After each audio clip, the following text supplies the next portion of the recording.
દિવસની ઉજવણી થઈ રહી છે એવા આદિવાસી ભારત ભાઈ બહેનો વિદ્યાર્થીઓ અને સૌને મારા આ શ્રાવણ માસ ચાલે છે એટલે હર હર મહાદેવ અને ખાસ કરીને જે આદિવાસી મિત્રો છે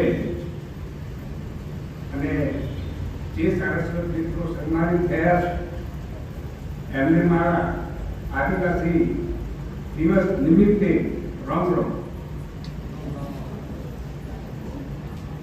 સાહેબે બહુ વાત કરી આપણે આદિવાસી સંસ્કૃતિ, આદિવાસી સભ્યતા, આદિવાસી આદિ એટલે જૂનું અને વાસી એટલે રહેવાસી. માત્ર અહીંયા જાતે દિવસની ઉજવણી નથી.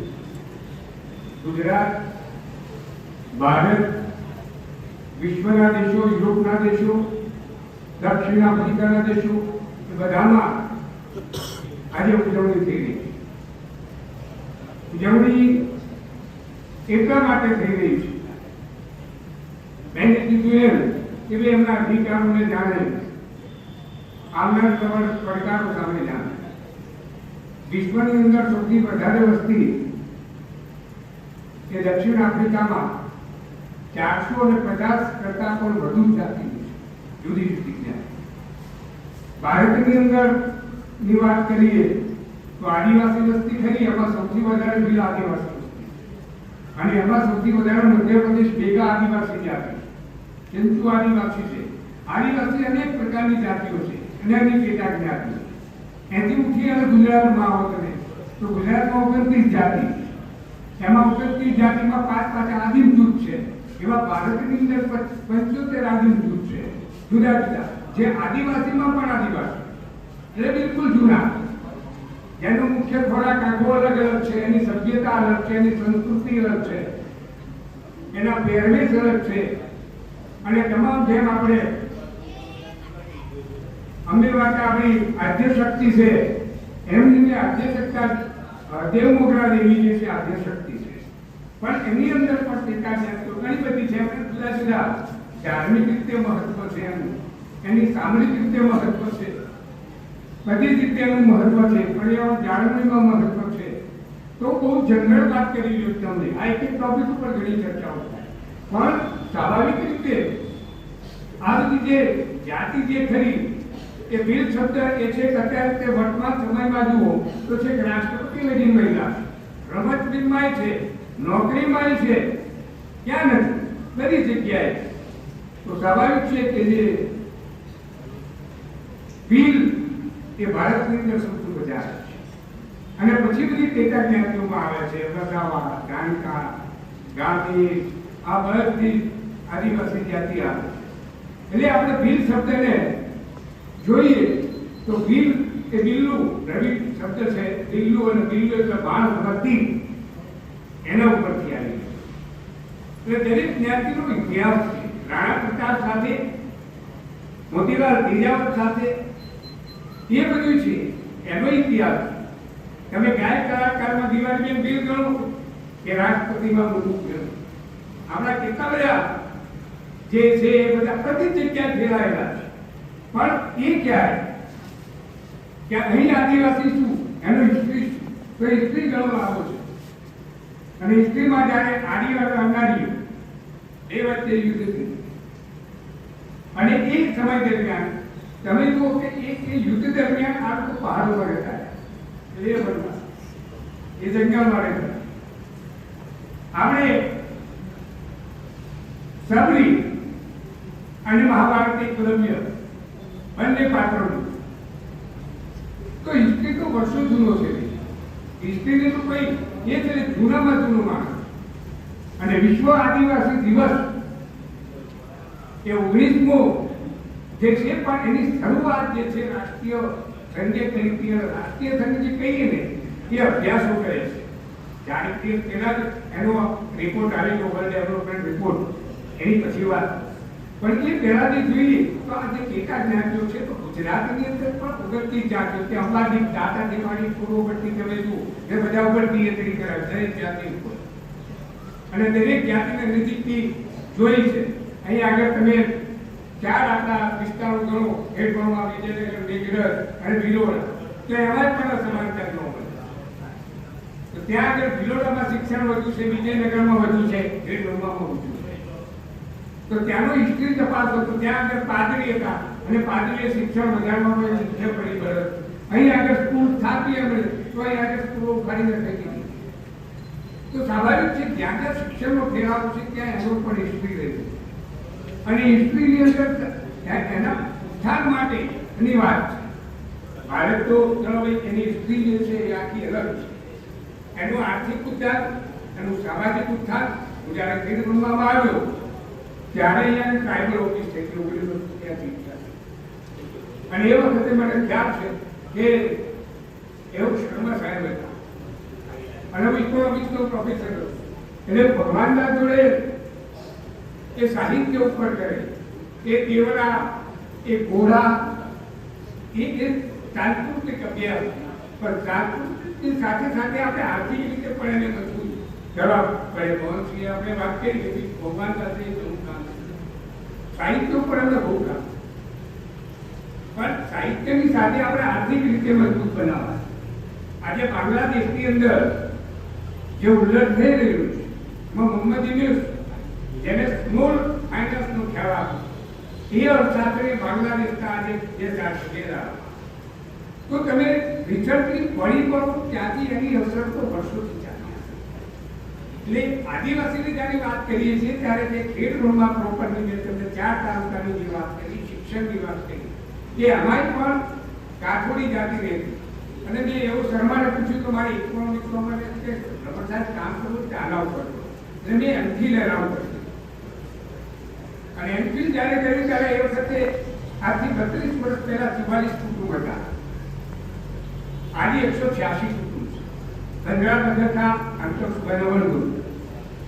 આ બાજુ શિક્ષણ નથી. આપણે તમે અમદાવાદ છોડીને પેલી બાજુ જાઓ, વલસાડ ને સાઈડ, તો ગુજરાતની અંદર સૌથી ઓછું શિક્ષણ આપણું છે, અને સૌથી વધારે આદિવાસીનું શિક્ષણ કોણ છે કે ભાઈ ત્યાંના ચૌધરી આદિવાસી. ચૌધરી આદિવાસી ગમે તો સારી જગ્યાએ છોકરાઓ. હજુ આપણે અહીંયા આગળ જે છે એ જે આપી ભીલ આદિવાસી, ઘેરાસી આદિવાસી, તો આજે આખો જે એનો જે મેપ છે એ મેપ તમે જુઓ તો એના પરિબળો પાછળ એને ચેન્જ લાવવાના એના પરિબળો છે. આપણે ત્યાં શિક્ષણની સુવિધાઓ છે. જ્યારે અહીં ખેડબ્રહ્માના 133 ગામ, જ્યારે કોશીના તાલુકો અલગ નતો પડ્યો, 100%માં, પણ કોશીના તાલુકો જ્યારે અલગ નતો પડ્યો ત્યારે એ તાલુકાના 133 ગામમાંથી 68 થી 70 ગામ પ્યોર આદિવાસી વસ્તી ધરાવતા ગામ. સમાજ જેમ જેમ ભળતું ગયું ને એમ સમસ્યાઓ નવી નવી આવતી. આપણે સભ્ય ભદ્ર સમાજમાં જોઈએ ને તો એક મોટો વાત જ થઈ, અત્યારે છોકરીઓ નથી મળતી, સાબુ કરવું છે છોકરી નથી મળતી. અને આદિવાસી સમાજમાં તમે પુરુષ સ્ત્રીનો રેશિયો જુઓ તો મેઘરજમાં 1000 પુરુષ હોય, 1004 સ્ત્રી છે, ત્યાં રેશિયો વધારે છે. તમે ભિલોડાની અંદર જુઓ, તમે બધી જગ્યાએ જુઓ તો તમને એને ભણેલું કેવું કપડ કેવું સમાજને. આપણે ભદ્ર સમાજ, આપણે ત્યાં જગર સમાજ જે છે એમની અંદર આ પ્રશ્નોના ઉપર છે. એટલે એની આર્થિક મહત્વ જ્યારે મેં તપાસ્યું ને ત્યારે મને એમ લાગ્યું કાઠોડીઓનું કે કાઠોડી સમાજની અંદર એ વખતે એને 3 પૈસા માથાની આવક હતી. 3 પૈસા માથાની. ઇકોનોમિક્સમાં આમાં છે ને સરેરાશ કૌટુંબિક આવક આવે, માસિક આવક આવે, માસિક આવક આવે, અમે પર વ્યક્તિ માથા દીઠ આવક કાઢતા 2 પૈસા 2.5 પૈસા આવતા. હવે તમે વિચાર કરો કે જેને આદિમ જૂથ કહેવામાં આવે, આદિમ જૂથ આદિવાસી અને આદિમ જૂથ બે છે. આદિમ જૂથ એટલે પ્રી ટેકનોલોજી, જેને ટેકનોલોજીનો ખ્યાલ નથી. પ્રી એગ્રીકલ્ચર ટેકનોલોજી, એગ્રીકલ્ચર ખેતીમાં નથી, જેમાં લો લિટરસી લેવલ એટલે કે જેને કહીએ આપણે કે શિક્ષણનો દર જ નથી. જે સ્ટેમ છે જે માઇગ્રેટ નથી થઈ શકતી, ડિસ્ટન્સ સ્થળાંતર નથી કરી એવી પબ્લિક એક જ જગ્યાએ જ્યાં ત્યાં પડી રહી, અને બીજો ભાડું ભરી એની એ પડી રહી. એવા 44 કુટુંબની મેં સર્વે કર્યો અને સર્વેની અંદર બધા ઘણા બધા ઇન્ડિકેટરો આવ્યા. માણસ એક જીવન જરૂરિયાતની ચીજ વસ્તુ, મહત્વની જરૂરિયાત અને બીજી અન્ય જરૂરિયાતો હાઈ અત્યારે એ ડેવલપમેન્ટ રિપોર્ટ સાહેબ સમય કહેજો અને એટલે સ્વાભાવિક છે ડેવલપમેન્ટ રિપોર્ટ એ પછી વાત. પણ મેઇન વસ્તુ શું છે કે દરેક વસ્તુનું એનું તુલનાત્મક અભ્યાસો, તુલનાત્મક અભ્યાસો થયા. દીપકભાઈએ કીધું થોડું કે ભાઈ આ રીતે જુદી જુદી અમને સંસ્કૃતિઓ જેમ જેમ લાભો મળતા ગયા તેમ આજે લાભો મળે છે અપગ્રેડ થાય છે, એની સામે સમસ્યાઓ વધતી જાય. તો એ જે કાથોડી હતા એ કાથોડીની અંદર એની અઢી થી 2 દિશા માતા દિશા અઢી દિશા તો શું તમારું. પછી અમે ઇન્ડિકેટર સર્વે કર્યું, 5 વર્ષ એમ ફીલ કર્યું, પીએચડી 2 વર્ષ દિવસ એમથી 5 વર્ષ છે. અને એ રીતે અભ્યાસ ઊંડાણપૂર્વક કર્યું અને કર્યા પછી અત્યારે 186 કુટુંબ છે. અત્યારે એની મુલાકાત લઈ લઉં ઘણી વાર. પણ એમણે એની યોજનાઓમાં જે આદિવાસી બાળકો છે ને, જનરલ આદિવાસી હોય ને તો એને 50% સહાય મળે. પણ કાથોડી આદિવાસી જે ખરા એને 90% સહાય મળે. ₹1,00,000 બાળક ટ્રેક્ટર આવતું હોય તો 10,000 રૂપિયા એને ખર્ચવાના 90,000 રૂપિયા આપી ડ્રાઈવર. તો બીજું મસ્ત વાત જોવાનું છે એમની સભ્યતા અને એ જ્યાં રહેશે ત્યાંની વસ્તુને અટકેણ વિના એનું ડેવલપ કરવું જોઈએ. આવી બાબત તો પંડિત જવાહરલાલ નહેરુએ કીધી પંચશીલના સિદ્ધાંતો છે. એ પંચશીલના સિદ્ધાંતોમાં કીધું કે એને હલાવો નહીં, તમારી જે કરવું એને એના પરિણામો દુષ્પરિણામો આવશે, આવી જાય. મેઇન વસ્તુ એ કારણ કે જંગલ ઉપર આધારિત છે. મોટા ભાગના મોટી વસ્તી આદિવાસી એ ખેતી પર નિર્ભર છે, ખેતી પર નિર્ભર છે, પશુપાલન પર નિર્ભર છે. એની બધી યોજનાઓ કુલ આપણા બંધારણમાં 275 કલમ છે. એમાં ચોખ્ખું લખ્યું છે કે આર્થિક સામાજિક રીતે આમને ટોટલ અપગ્રેડ કરવા, સામાજિક રીતે કરવા અને આર્થિક રીતે 350 કરતા વધારે આદિવાસી યોજનાઓ આજે પણ અમલમાં છે. એનો લાભ લેતા આવવું જોઈએ. કારણ કે લાભ ત્યારે જ લઈ શકાય કે જ્યારે આપણે શિક્ષિત હોઈએ ત્યારે. અને એના માટે દરેક સ્તરે આજથી 63 વર્ષ પહેલા એટલે ભારત આઝાદ થયું તે પછી નક્કી કરવામાં આવ્યું કે ભાઈ આનો વિકાસ કરવો, કેવી રીતે કરવો, કે ભાઈ આર્થિક સામાજિક રીતે કરવો વિકાસ. તેના બ્લોક પણ આઈટીડીપી બનાવવા, ઇન્ટિગ્રેટેડ ટ્રાઇબલ ડેવલપમેન્ટ પ્રોજેક્ટ જે ખેડબ્રહ્માની અંદર બન્યું, દાહોદમાં બન્યું, માંડવીમાં બન્યું, રાજપીપળા બન્યું. આ બધી જગ્યાએ ટ્રાઇબલ ડેવલપમેન્ટ સ્થાપી દીધા આજથી 63 વર્ષ પહેલામાં. અમે વાર્ષિક યોજના રાખી, 1 વર્ષમાં ડેવલપ કરો, એનું એવેલ્યુએશન કર્યું. તમે દેખો વર્લ્ડ ડેવલપમેન્ટ રિપોર્ટ આ સંઘ એ ડેવલપમેન્ટ કર્યું, પણ એ 1 વર્ષ માટે પછી ત્રિવાર્ષિક યોજના કાઢી, પછી પંચવર્ષીય યોજના કાઢી. એટલે આની અંદર જુદા જુદા કોન્સેપ્ટથી આ આખું એવેલ્યુએશન કરવામાં આવ્યું. આજે પણ માથાની આવક ઘણી ઓછી છે. તમે વર્તમાન સમયમાં 23-24 આવકો ઓછી છે, અસમાન છે. અને વર્લ્ડ ડેવલપમેન્ટ રિપોર્ટ જે કહીએ તો એની અંદર આખી અલગ વસ્તુ. સભ્યતાની પાછી વાત કરી લઉં છું, પછી આની વાત કરું જોઈન્ટ કરીને કે સૌથી કાથોડી આદિવાસીની અંદર એક ઇકોનોમિક્સ રીતે એમને ધર્મ જોઈન્ટ છે, એના સામાજિક રીત રિવાજો જોઈન્ટ છે. જેમ કે મેં કીધું કે દેવ મોગરા દેવી, બરાબર, તો કાઠોડીની અંદર મધમાખી દેવી, પર્વત દેવતા, કંસારી દેવી એ કનેક્ટેડ છે. મેં એમને પૂછ્યું તમે આ મધમાખી દેવી ની પૂજા કરો, કરવી પડે સાહેબ, કેમ? તો કે અમને મધ આપે છે, તેનું મધ ઉતારી અમે પૂજનમાં મૂકીએ. પર્વત દેવતા આની જેમ કરો છો કે લાકડું આપે છે, અમને મુસરી આપે છે, અમને ફળ આપે છે, એમની પણ પૂજા કરવી જોઈએ. તો connected with economy, tribal economy is always connected with economy. અર્થતંત્ર સાથે જોઈન્ટ છે અને અલગ ન પાડી શકાય. વર્તમાન સમયની અંદર કદીઓ પર ખેતી શરૂઆતમાં શું જોવા તો કાઠોડી જે સમાજની જે વસ્તી હતી ને એ 44 કુટુંબ હતા. આજે 186 કુટુંબ છે અને એ પોતે અન્ય ભદ્ર સમાજ સાથે જોઈન્ટ થાય એના માટેની યોજનાઓ બનાવવામાં અને ધીરે ધીરે કરીને અપલિફ્ટ કરવામાં આવે. એનું અપલિફ્ટિંગ, ઇકોનોમિક અપલિફ્ટિંગ, સોશિયાલિસ્ટો જોડે જશે કે ભદ્ર સમાજ જોડે આવે અને અપલિફ્ટ થાય. એટલે અનામતમાં એનું મૂકવામાં આવ્યું, એના અનામત રાખવામાં આવી, એમાં બધું રાખવામાં આવ્યું અને એ રીતે એને અપલિફ્ટ કરવામાં આવ્યું. વર્લ્ડ ડેવલપમેન્ટ રિપોર્ટની વાત કરું તો વર્તમાનમાં 4 દિવસ પહેલા જ આવે કે ભારતની અંદર જો તમે જેટલા કેન્દ્ર શાસિત પ્રદેશો છે અને રાજ્યો છે એમાં પંજાબ, દિલ્હી અને હરિયાણા અને 12% આદિવાસી વસ્તીની, બાકી બધામાં આદિવાસી વસ્તી, નાગાલેન્ડ 100%, છેલ્લું ગુજરાતની અંદર જે વસ્તી છે એ ભારતની રીતે જોઈએ તો 108 આદિવાસી અને ગુજરાતમાં જુઓ તો 115 આદિવાસી. આ સીધી ગણતરી. અને એ જે આદિવાસી જે કોમ્યુનિટી કરી એનું અપલિફ્ટિંગ છે એને ભાઈ તમારે અત્યારે લાવવું. એટલે વર્લ્ડ ડેવલપમેન્ટ રિપોર્ટમાં 4 દિવસ છે એના આપણે ડેટા, એમાં મેં ડેટા જોયો તેમાં જો તો ભારતની અંદર સૌથી ખેતીની આવક એ 29,000, પંજાબ હરિયાણા 29,000, 26,000 અને ગુજરાતની તો ગુજરાતની 12,000 છે માથાદીઠ આવક.